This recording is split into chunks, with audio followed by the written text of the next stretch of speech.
अगर बात करी जाए इस्लाम के सबसे अजीम हुक्मरानों की और उसमें सुल्तान सलाहुद्दीन अय्यूबी का नाम ना आए तो ये मुमकिन नहीं है, जिन्होंने ईसाइयों से यरूशलेम को वापस लिया था। आज के इस वीडियो में हम लोग सुल्तान सलाहुद्दीन अय्यूबी की पूरी दास्तान को जानेंगे, जिसका नाम है दास्तान सलाहुद्दीन।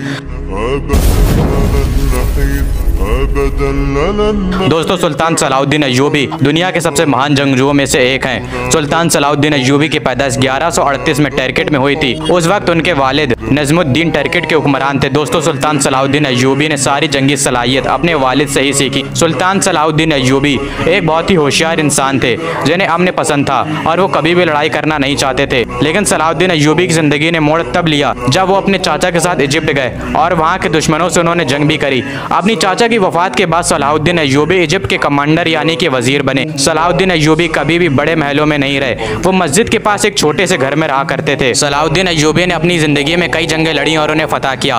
उन्होंने बड़ी बहादुरी से तकरीबन 20 सालों तक क्रूसेडर्स का सामना किया और उन्हें हार मानने पर मजबूर कर दिया। उन्होंने यूरोप की सारी ताकतों का एक साथ सामना करा, वो ताकत जो यरूशलेम को मुसलमानों से छीनने के लिए आई थी। दोस्तों, इतिहासकार क्रूसेडर्स को तारीख की सबसे लंबी जंग में से एक जंग मानते हैं। साथ ही वो जंग भी थी जिसमें बहुत ज्यादा खून बहा था। काफी मशक्कतों के बाद ईसाइयों ने दोबारा से यरूशलेम पर कब्जा कर लिया। मैं इतनी दफा क्रूसेडर्स का नाम ले चुका हूँ। आप सोच रहे होंगे कि क्रूसेडर्स था क्या। दोस्तों, क्रूसेडर्स का मतलब है मजहब की लड़ाई। ये जंग सिर्फ एक शहर के लिए लड़ी गई थी, जो कि यरूशलेम, जो कि तीनों ही मजहब यहूदी, ईसाई और इस्लाम में एक अहम मुकाम रखता है। ईसाइयों के लिए वो जगह है जहाँ पर ईसा अलैहिस्सलाम ने अपने दीन को फैलाया था। मुसलमानों के लिए ये जगह इसलिए जरूरी है क्योंकि इस शहर से हमारे नबी रसूलुल्लाह सल्लल्लाहु अलैहि वसल्लम मेराज के सफर पर गए थे। 15 जुलाई सन 1099 ये इस्लाम की तारीख का एक अंधेरे से भरा दिन था, क्योंकि हजरत उमर के यरूशलेम को फतह करने के 462 साल बाद यरूशलेम फिर से ईसाइयों के कब्जे में जा चुका था। इस दिन मुसलमानों पर इतने जुल्म हुए जिसका तस्करा भी नहीं किया जा सकता है। इस दिन तकरीबन 70,000 मुसलमानों को शहीद किया गया। सड़कों पर इतना खून था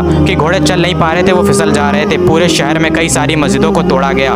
सिर्फ मुसलमान ही नहीं, ईसाइयों को भी इससे नुकसान हुआ। वो ईसाई जिनका कल्चर ग्रीक, जॉर्जियन, आर्मेनियन था, उन पर कैथोलिक चर्च का कल्चर थोपा जाने लगा। ये खबर सुनकर कि मुसलमानों की तीसरी मुकद्दस जगह मुसलमानों के हाथ से निकल गई है, उसने पूरी दुनिया के ही मुसलमानों को हैरानी में डाल दिया था। अब्बासी खिलाफत उनके पास इतनी ताकत नहीं थी कि वो क्रूसेडर्स का सामना कर सके। यरूशलेम के अलावा क्रूसेडर्स ने कई और शहरों पर अपना कब्जा जमा लिया। मेडिटेरियन कोस्ट के पास 4 क्रूसेडर सल्तनत ने अपनी हुकूमत कायम कर ली, लेकिन इन क्रूसेडर्स का सामना सल्जूकियों से भी हुआ।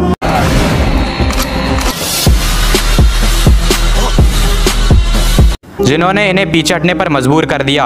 और सल्जूक, जो कि बहुत खतरनाक थे, सल्जूकियों ने क्रूसेडर्स को बेहद बुरी तरह तबाह कर दिया और ना जाने कितने क्रूसेड्स के सिपाही इसमें मारे गए। इसके बाद हमारी कहानी में सलाहुद्दीन अय्यूबी आते हैं। बचपन से ही बड़े होशियार और बहादुर किस्म के इंसान थे। उन्होंने अपने वक्त के बेहतरीन इस्लामिक स्कॉलर से अपनी तरबियत हासिल की। अगर देखा जाए तो शुरुआत में सलाहुद्दीन अय्यूबी का मन इस्लामिक स्टडीज और पढ़ाई में ज्यादा लगता था, लेकिन उनके चाचा ने उन्हें इजिप्ट भेज दिया। इस वक्त सलाहुद्दीन अय्यूबी बेहद जवान थे।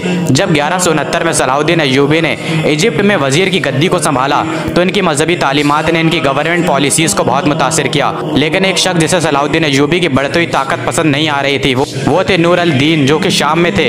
इजिप्ट और शाम के लोगों को लगने लगा था कि इन दोनों के बीच जंग होना तय है, लेकिन ऐसा नहीं हुआ और 1174 में जंगी बीमारी से चलते वफात पा जाते हैं, जिसके बाद सलाहुद्दीन अय्यूबी की हुकूमत इजिप्ट के साथ साथ सीरिया पर भी कायम हो जाती है। मुसलमानों की जमीन जो अलग अलग थी उसे सलाहुद्दीन अय्यूबी ने फिर से एक कर दिया और क्रूसेडर्स की यरूशलेम की सल्तनत एक मजबूत इस्लामिक रियासत से घिर चुकी थी। 1170 और 1180 में पूरी मुस्लिम दुनिया एक हो गई थी और ईसाई अलग अलग हो गए थे, बिल्कुल उसी तरह जैसा कि सन 1099 में था, जब सारे ईसाई एक हो गए थे और मुसलमान एक नहीं थे। लेकिन सलाहुद्दीन अय्यूबी जंग करना नहीं चाहते थे। उन्होंने कई सारे मुआहदे किए यरूशलेम की सल्तनत के साथ, लेकिन रेनॉल्ड नाम के ईसाई हुक्मरान ने इन मुआहदों को तोड़ दिया। उसने कई सारे मुसलमानों का खून बहाया, यहाँ तक कि वो मक्का पर हमला करने की तैयारी करने लगा। जिसके बाद 1180 के दशक में सलाहुद्दीन अय्यूबी की फौज ने इन क्रूसेडर्स का मुकाबला किया और इन्हें पीछे हटने पर मजबूर कर दिया। इसके बाद तो मुसलमानों और ईसाइयों में दुश्मनी बढ़ती गई और बात जंग तक पहुंच गई और सलाहुद्दीन अय्यूबी और यरूशलेम की सल्तनत के बीच जंग होना तय हो गई और 1187 में ये जंग लड़ी गई, जिसे आज हम हत्तीन की जंग के नाम से जानते हैं। और इस जंग में सलाहुद्दीन अय्यूबी ने क्रूसेडर्स को खत्म करके रख दिया और फिर से मुसलमानों ने यरूशलेम को फतह किया, जिसका इंतजार मुसलमानों को पिछले 88 सालों से था। और इसके बाद सलाहुद्दीन अय्यूबी ने हजरत उमर के कदमों के निशान पर चले, जिन्होंने साल 637 में यरूशलेम को फतह किया था। लेकिन मुसलमानों ने ईसाइयों का खून ना बहाया, शहर में कत्लेआम ना हुआ और हर किसी को रहने और अपने दीन को फॉलो करने का पूरा हक था। अब जो यरूशलेम था वो पूरी तरह से मुसलमानों के कब्जे में आ चुका था। तो जाहिर सी बात है, ये खबर सुनने के बाद ईसाइयों को गुस्सा आना लाजमी था।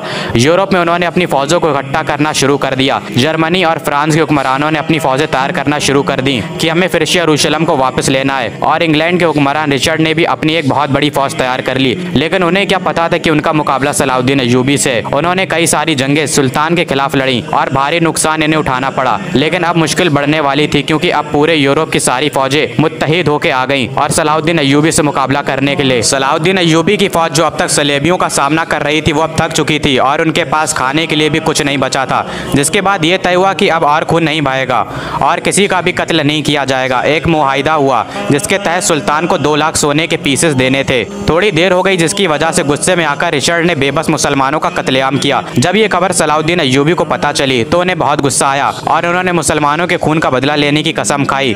150 मील समुद्र का रास्ता तय करने के बाद सुल्तान ने इनके खिलाफ कई जंगें लड़ी और उन्हें भारी नुकसान पहुंचाया। जिसके बाद हुक्मरान रिचर्ड वो मुआहिदे के लिए मान गया और सुल्तान भी मान गए। जिसके बाद 1192 में एक समझौता हुआ और सारे क्रूसेडर्स को यरूशलेम से बाहर निकाला गया। इन्हीं के लिए अल्फाज फरमाए मौलाना तारिक जमील ने कि जिस कौम की बच्चियां नाच गाने को अपना शौक बना लें, उस कौम से नाचने गाने वाले ही पैदा होंगे। खालिद बिन वलीद पैदा नहीं होंगे, मोहम्मद बिन कासिम पैदा नहीं होंगे, तारिक बिन जियाद पैदा नहीं होंगे, सलाहुद्दीन अय्यूबी पैदा नहीं होंगे जो अकेले पूरे यूरोप का सामना करें। आपको पता है, सत्तीन की जंग में तकरीबन 7 सल्तनतें सलाहुद्दीन अय्यूबी के खिलाफ आ गई थी।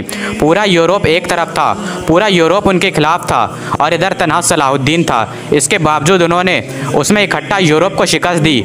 रेनॉल्ड एक बादशाह था जिसने हज पर जाने वाले काफिलों पर हमला किया और हाजियों को कैद कर लिया और कहने लगा कि बुलाओ अपने मोहम्मद को। तो जब हत्तीन की जंग हुई है, उसके बाद बड़े बड़े बादशाहों को मुसलमानों के हाथों कैद किया गया, जिसमें रेनॉल्ड भी था। तकरीबन 12 बादशाह कैद हुए हैं और सब प्याज की शिद्दत से तड़प रहे थे। सलाहुद्दीन अय्यूबी ने सबको पानी पिलाया, रेनॉल्ड को नहीं पिलाया। तो उनमें से एक जो हुक्मरान था, उसने अपने में से थोड़ा सा पानी बचाकर रेनॉल्ड को दे दिया। तो सलाहुद्दीन अय्यूबी ने कहा कि ये पानी तुम पिला रहे हो, मैं नहीं पिला रहा हूँ, क्योंकि इस्लाम में जब आप पानी पिलाते हैं तो ये अमन की निशानी होती है। रेनॉल्ड को इस्लाम की दावत दी गई, लेकिन उसने इनकार कर दिया। तो सलाहुद्दीन अय्यूबी ने कहा कि मैंने कसम खाई थी जब तूने हाजियों के काफिले पर हमला किया था और कहा था कि बुलाओ अपने मोहम्मद को सल्लल्लाहु ताला अलैहि वसल्लम, तो मैंने कसम खाई थी कि अगर अल्लाह ने मुझे मौका दिया तो मैं अपने हाथों से तेरी गर्दन को उड़ाऊंगा। ले आज ये मोहम्मद का अदना गुलाम तेरी गर्दन उड़ाने जा रहा है। और सलाहुद्दीन अय्यूबी ने उसकी गर्दन उड़ाई तो बाकी के जो बादशाह थे वो कपकपाने लगे। तो सलाहुद्दीन अय्यूबी ने कहा कि हमारे इस्लाम में नहीं है, हमारे इस्लाम में बादशाहों के साथ बादशाहों वाला सलूक ही किया जाता है। लेकिन ये अपनी हद से ज्यादा आगे बढ़ गया था। और ये अल्फाज है सलाहुद्दीन अय्यूबी के कि अगर तुम्हें किसी कौम को बिना जंग के बर्बाद करना है तो उस कौम के नौजवानों में अय्याशी को आम कर दो और वो कौम बिना जंग के ही बर्बाद हो जाएगी। आप ध्यान दीजिए, जब तक मुसलमानों ने दीन के रास्ते पर हुकूमत की है तब तक शान से हुकूमत की है, लेकिन फिर उसके बाद मुसलमान अय्याशियों में डूब गए। अल्लाह ने अरबियों को ताकत दी थी हुकूमत करने की, क्योंकि रसूलुल्लाह सल्लल्लाहु अलैहि वसल्लम उनमें से एक थे। लेकिन फिर अरबी अय्याशियों में डूब गए और खुद की ताकत को खत्म कर बैठे। उस वक्त भी अरबियों के हाथ से निकला था यरूशलेम।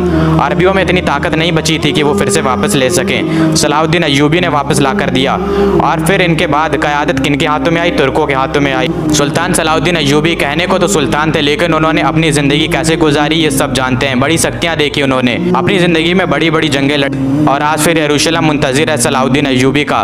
सुल्तान सलाहुद्दीन अय्यूबी की बहादुरी का अंदाज़ा इसी बात से लगा सकते हैं कि हत्तीन की जंग में तकरीबन 8 सल्तनतें अकेले एक साथ आई थी और इधर सुल्तान सलाहुद्दीन अकेले थे। इसके बावजूद सलाहुद्दीन अय्यूबी ने उन सबको शिकस्त दी और इतने रहम दिल थे कि उन्होंने सबको छोड़ दिया। कोई भी आके यरूशलेम में इबादत कर सकता है, कोई भी आकर रह सकता है। ये रहम दिली थी सलाहुद्दीन अय्यूबी की। और इसी के साथ हमारी वीडियो खत्म होती है। उम्मीद करता हूँ आप लोगों को पसंद आई होगी। मिलते हैं किसी और नए वीडियो में, तब तक के लिए अल्लाह हाफिज़।